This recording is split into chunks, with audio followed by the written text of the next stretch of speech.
Ya. Assalamualaikum warahmatullahi wabarakatuh. Kami dari kelompok 1 izin mempresentasikan hasil kerja kelompok kami mengenai analisis kasus perusahaan Garuda Indonesia. Sebelumnya, saya akan memperkenalkan anggota kami terlebih dahulu. Yang pertama ada Angel Putri Presilia, yang kedua ada Dea Azahra Adelia, yang ketiga ada Lina Farhana Zahara, yang keempat adalah ada Nurul Aulia Fajrianti, yang kelima ada Muhammad Amin Mulia, dan yang terakhir ada saya sendiri, yakni Setri Wulandari. Oke, langsung saja ke pemaparan materi mengenai kasus perusahaan Garuda Indonesia, dimulai dari pemateri yang pertama, yaitu Saudara Amin. Kepada Amin, kami persilahkan. Terima kasih, moderator. Pelanggaran kasus perusahaan Garuda Indonesia terhadap Undang-Undang. Pelanggaran yang pertama pada pasal 69 Undang-Undang Nomor 8 Tahun 1995 tentang pasar modal. Yang pertama, laporan keuangan yang disampaikan kepada Bapepam wajib disusun berdasarkan prinsip akuntansi yang berlaku umum. Yang kedua itu, tanpa mengurangi ketentuan sebagaimana dimaksud dalam ayat 1, Bapepam dapat menentukan ketentuan akuntansi di bidang pasar modal. Pelanggaran yang kedua terdapat pada Peraturan Bapepam dan LK nomor 8G7 tentang penyajian dan pengungkapan laporan keuangan emiten dan perusahaan publik. Peraturan ini merupakan pedoman penyajian dan pengungkapan laporan keuangan secara umum yang wajib diterapkan oleh emiten atau perusahaan publik dalam menyusun laporan keuangan. Hal-hal mengenai struktur, isi, dan persyaratan dalam penyajian laporan keuangan dan pengungkapan yang tidak diatur dalam peraturan ini harus mengikuti SAK dan praktik akuntansi lainnya yang lazim berlaku di pasar modal. Itu saja materi dari saya. Kembali ke moderator. Terima kasih, Saudara Amin. Selanjutnya, pemateri yang kedua, yakni Dea Azahra. Kepada Dea, kami persilahkan. Baiklah, di sini saya akan menjelaskan mengenai pelanggaran kasus perusahaan Garuda Indonesia terhadap undang-undang. Pelanggaran peraturan OJK nomor 29 tahun 2016 tentang laporan tahunan emiten atau perusahaan publik. Yang pertama, pasal 10 ayat 4 laporan tahunan dalam bentuk asli sebagaimana dimaksud pada ayat 1 huruf A wajib ditandatangani secara langsung oleh seluruh anggota direksi dan anggota Dewan Komisaris. Yang kedua, pasal 17 ayat 1 laporan tahunan wajib ditandatangani oleh seluruh anggota direksi dan anggota Dewan Komisaris yang menjabat pada saat penyampaian laporan tahunan. Ayat kedua, dalam hal terdapat anggota direksi dan atau anggota Dewan Komisaris tidak menandatangani laporan tahunan sebagaimana dimaksud pada ayat 1. Yang bersangkutan wajib menyebutkan alasannya secara tertulis dalam surat tersendiri yang dilekatkan pada laporan tahunan. Nah, selanjutnya pelanggaran kasus perusahaan Garuda Indonesia terhadap undang-undang.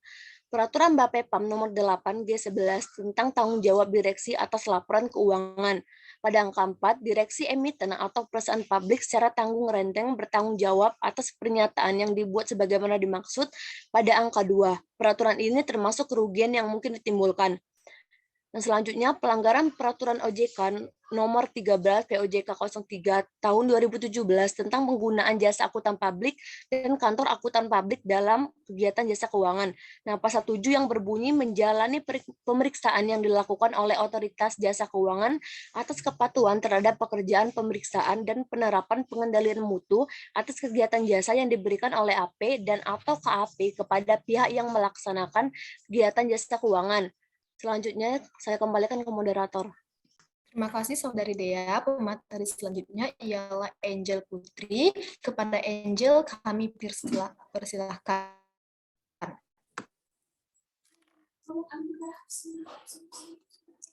Baiklah, saya akan menjelaskan tentang pelanggaran kasus perusahaan Garuda Indonesia terhadap standar audit. Yang pertama, interpretasi standar akuntansi keuangan atau ISAK nomor 8 tentang penentuan apakah suatu perjanjian mengandung sewa. Yang kedua, pernyataan standar akuntansi keuangan PSAK 30 tentang sewa. Yang ketiga, tentang standar audit nomor 315 standar profesional akuntan publik tentang pengidentifikasi dan penilaian risiko kesalahan penyajian material melalui pemahaman entitas dan lingkungannya. Yang keempat, standar audit nomor 500 standar profesional akuntan publik tentang bukti audit. Yang kelima, standar audit 560 standar profesional akuntansi publik tentang peristiwa kemudian. Yang keenam, standar audit nomor 700 standar profesional akuntansi publik atau SPAP tentang perumusan suatu opini dan pelaporan atas laporan keuangan. Selanjutnya.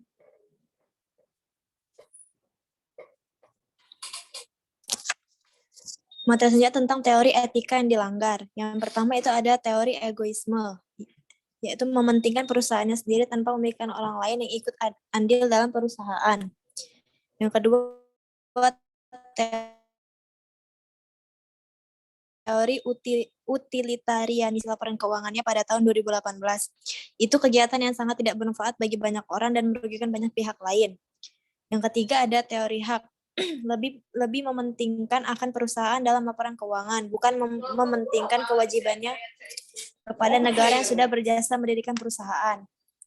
Yang keempat, teori deontologi, karena mengakui laba padahal labanya masih menjadi piutang.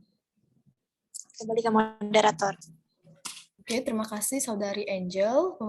Materi selanjutnya ialah Lina Farhana. Kepada Lina, kami persilakan.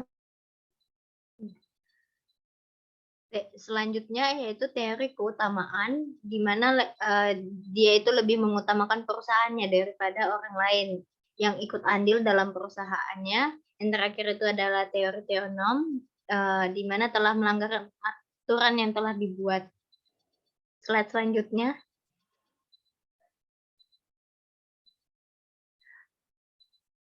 Etika bisnis yang dilanggar, yang pertama itu ada prinsip otonomi, yaitu melanggar prinsip bisnis karena dia sadar akan haknya tapi malah melupakan kewajibannya.